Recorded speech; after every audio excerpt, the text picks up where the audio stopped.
Okay, I knew at some point I'd have to make this video. I haven't gotten any asks yet, but given the nature of fandom, I figured I'd eventually be asked to make this, so I figured I might as well get ahead of the curve. The Wings of Fire fandom has been blessed not to have that many controversial ships as the Warrior fandom does. Other than a few crazies who I've seen ship Whirlpool and Riptide on Tumblr, we are generally clear of that sort of stuff.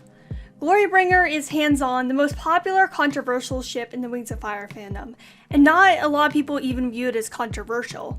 That's mostly because it is at least semi-canon, as Moon saw a future where Deathbringer and Glory had a child named Firefly. That future might not happen though, but it's enough authorization that some consider it canon and thus think it's okay. It is also mainstream. There are plenty of maps about them, 6 by my count, and when things are popular it's hard to question them because what's more likely, the crowd being wrong or just one person? You. I used to think that Glorybringer was okay too, actually.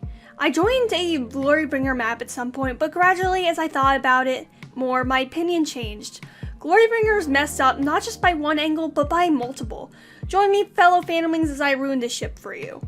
Before we get started, if you are new to this channel, please think about subscribing. I regularly post Wings of Fire and Warrior Cats map content, so you'll never be bored. And to my current subscribers, thank you so much for supporting me. It just means a lot to me and I wouldn't have gotten here without you.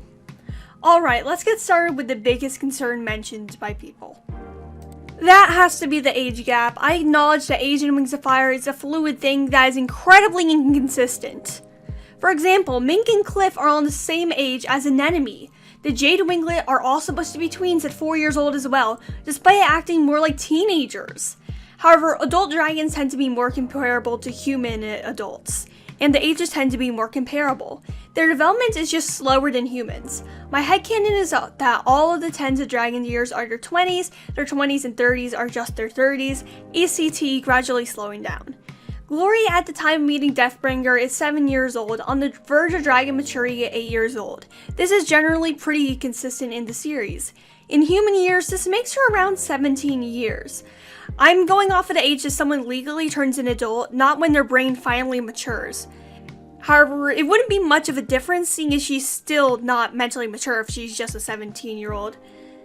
In American law, being 17 means that she's a minor and cannot have relations with anyone above the age of 18. In states with the 2-year rule, she'd be able to date both 15-year-olds and 19-year-olds though. According to the Wings of Fire wiki, Deathbringer's 13 years old. This is around 23 years old on my age chart, making the gap between the two dragons 5 years and leaving him well outside the zone of the 2-year rule. Editing Rogan here. I like to clarify that was pretty much my own opinion using my own chart, so I'd like to add in some info that I got from other people's charts. I was using a good faith thing, taking the minimum possible age for Deathbringer, however other charts put the gap at a much larger angle, such as 19 for Glory and 36 for Deathbringer from Hurricane Rising's chart, which may make the ship a whole lot worse because of the gap. Just wanted to put that information out there. See ya later. Even though Glory is almost an adult at 17, she is still not an adult. It is also surprisingly common for 17-year-olds to get groomed as they are still developing and can be shaped into whatever form the groomer wants and are almost legal as an added advantage. People at that age are also coming into their own and leaving their home for the first time. This puts them into a vulnerable position to be preyed upon people more established in the world. Glory wasn't raised in the outside world, and while she is far from naive, she isn't the most world-weary, and Deathbringer could easily take advantage of that.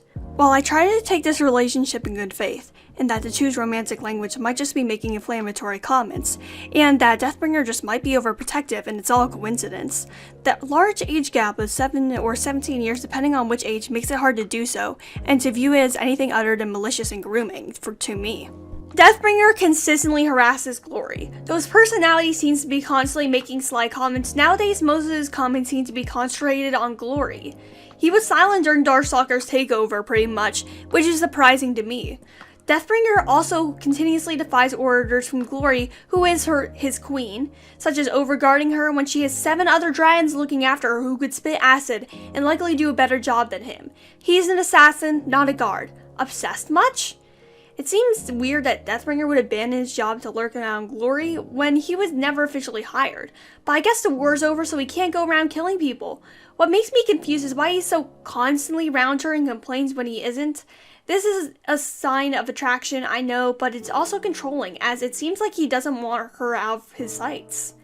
This is pretty much stalking, because he's just constantly following her around. This harassment and the breaking of requests is something commonly found in cases of grooming, where the abuser will break down the boundaries of the victim and gradually move the line at which things are considered inappropriate. While currently Deathbringer is just teasing and following her, it is likely to evolve into harassment and stalking if Glory doesn't properly enforce boundaries. I somehow hardly find it shocking that a ship like this is gaining prevalence in the fandom. Looking back, it is the only Arc 1 ship with a good dynamic. Gloriel is interesting if anyone would actually look into it, where Benami is forced and Starspeaker is kinda bland. The enemies to lovers, or rather enemies to Stalker and their victim, or the constant saving each other from different threats, may be attractive to some. The ship is also heavily implied in books, as Firefly's existence is put in there. Just because the ship has authorial approval in the books doesn't mean it's good and should be taken at face value. Spotted Thistle was pretty much canon in Spottley's heart, and the only problem with it in the books was Thistleclaw being a Dark Force trainee, but we all know it was bad for another reason. There's also a thing called Death of the Author that many of you may be familiar with if you like writing fan fiction. What it pretty much means is that anything not explicitly stated is up to interpretation from the reader. This means that things posted outside the series are not canon. Like if Tui suddenly started tweeting out all Highwings have malaria, you can say nope, not my interpretation. Therefore, since Glorybringer isn't blatantly stated in the series as it's just a possibility, they aren't actually canon. Let me just put this here, Glorybringer is not canon to, yes, we had a vision of the two's child, but that is not confirmation. We saw the children at the Clear Side in Darkstalker 2, and yet they do not exist. We've also not been shown them dating or any form of reciprocation of feeling from Glory, just a constant harassing of her. When it comes to it being a ship, I'm sure any Warriors fan can tell you that Nightcrow's canon, as in they did date, but no one wants to ship them with the exception of maybe a fringe group. They can also tell you that what was going on in Spottley's heart was bad morally speaking. Just because it is canon does not mean it's okay, sometimes it's best to ignore the books.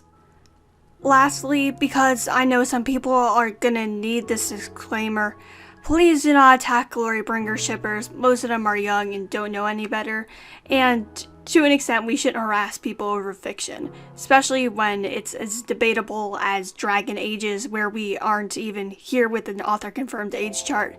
Just don't harass people, please. So, should Glorybringer be allowed in fandom spaces? In my opinion, it shouldn't be. Any relationship with that sort of a gap between a 17-year-old and their partner sets a bad precedent, especially in a series with younger readers such as Wings of Fire, and it might make it seem like that stuff is okay just because it is canon. Though most of what I mentioned in the actual chemistry of the couple section was stuff that may be normal for most couples, I still feel like the fact that Deathbringer is much older than Glory paints it all in a negative sort of light. I believe this conundrum could have been avoided if Tui simply had an age chart which she could consult, so she could avoid ships like this, and also having weird maturity gaps in dragons who are the same age. In the future, I hope the ship sinks. I like the concept on the surface. Having two fiery characters who are both dangerous in their own right, but tolerate each other sounds fun.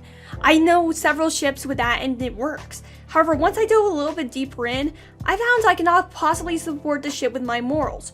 Glory deserves better than a stalker, and the only thing Deathbringer will bring her is emotional pain.